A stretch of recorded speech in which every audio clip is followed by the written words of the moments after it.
जिनसे तुम परेशान होते हो और तुम्हें लगता है कि जो लोग बहुत मजबूत हैं, जो तुम्हारा कुछ भी बिगाड़ सकते हैं, वास्तविकता में तो वो तुमसे डरते हैं, क्योंकि भले ही उन लोगों के पास इंसानों की कमी नहीं है, लेकिन उनके पास आशीर्वाद की बहुत कमी है।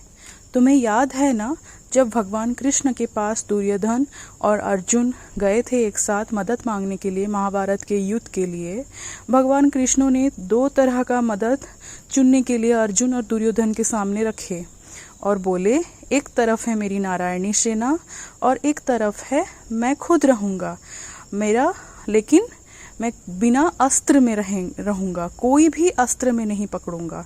तो अर्जुन बोले कि मुझे भगवान कृष्ण को चाहिए, मैं उनको चुनूंगा, क्योंकि उनका अगर आशीर्वाद है मेरे पास तो मुझे किसी भी चीज़ का आवश्यकता नहीं है। और दुर्योधन ने नारायणी सेना को चुना और आशीर्वाद को ठुकरा दिया और खुद की पैर पे, अपने ही पैर पे उसने कुल्हाड़ी मार दिया। जब ईश्वर हमारे पास होते हैं, हमें किसी भी चीज़ की आवश्यकता नहीं होती है। तो तुम्हारे खिलाफ जो हैं वो लोग चाह कर भी तुम्हारा कुछ नहीं बिगाड़ सकते हैं। तो वो लोग चाहते हैं कि थोड़ी बहुत परेशानियां तुम्हें देंगे, परेशानियां तुम्हें होगी, लेकिन वो बस तिल मात्र है उनकी नीयत का। समझ गए ना? तुम समझो इस बात को।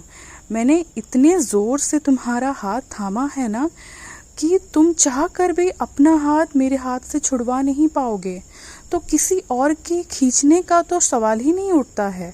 मेरे कुछ बच्चों को इस बात का शिकायत है कि उन्होंने ज़िंदगी में कभी किसी का कुछ नहीं बिगाड़ा है, लेकिन उनके साथ ही ऐसा क्यों होता है। तो ये बात समझ जाओ कि जो मान सम्मान का तुम हकदार हो ना, वो मान सम्मान तुम्हें मिलेगा, लेकिन थोड़ा सा सब्र रखो। और देखो बच्चा, एक बात बताओ, तुम समझ लो, तुम्हें अपने साई की छत्र छाया मिली है। चाहे कोई कितनी भी गलत बातें ना कर ले, वो तुम्हें कभी गलत साबित नहीं कर सकता है, क्योंकि लोगों की ज़ुबान पर और इस दुनिया की लोगों के मन में तुम एक अच्छे इंसान की गिनती में पाए जाते हो। और इसलिए अगर कोई तुम्हें बदनाम करने की कोशिश भी करे ना, तो वो बेचारा खुद ही बदनाम हो जाता है, क्योंकि अच्छे लोगों का जो बदनाम करता है ना, वो लोग खुद बदनाम होके ही आते हैं। तो तुम निश्चिंत रहो, तुम आज़ादी से जियो, जैसे शौक से जीना चाहते हो ना, तुम वैसे ही जियो। किसी कल का इंतज़ार मत करो, वो कल आज है, अभी है। मेरे सामने थोड़ी देर बैठो और थोड़ा पूजा अर्चना करो, थोड़ी देर ही करो, लेकिन उसके बाद जैसा जीना चाहते हो वैसे जियो। जितना शौक था वो सारा शौक पूरा करो, और अलग अलग समय नहीं, अभी से ही तुम जीना शुरू करो और देखो जाओ, फिर तुम्हारी इच्छा कैसी पूरी नहीं होती है, उससे ज़्यादा तुम्हें मिलता रहेगा। जब मैं कोई काम करने के लिए तुम्हें मना करता हूँ ना, तो तुम एक ही बात में समझ क्यों नहीं लेते हो कि ये मेरे साईं ने मुझे मना किया है, ज़रूर इसमें कुछ खराब ही होगा, कुछ गलत ही होगा, इसीलिए मुझे मना कर रहे हैं। और तुम उसको अगर कर लोगे तो बेवजह तुम्हें परेशानी ही होगी। ये क्यों नहीं समझते कि मैं हर तरह से मानसिक, शारीरिक और आर्थिक रूप से तुम्हारा रक्षा कर रहा हूँ।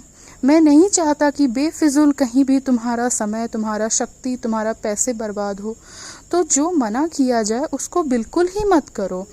और तुम मुझ पर विश्वास है ना तुम्हारा, तो विश्वास ऐसे ही रखो, निश्चिंत रहो, किसी भी तरह का कमी नहीं होगी तुम्हारे पास, आज भी कमी नहीं है। भले इससे ज़्यादा तुम्हें आगे मिलती रहेगी, लेकिन आज तुम जैसे हो तुम बहुत अच्छे से हो। तुम मेरी थाली से खा रहे हो ना, ऐसे ही तुम्हें हमेशा मिलता रहेगा।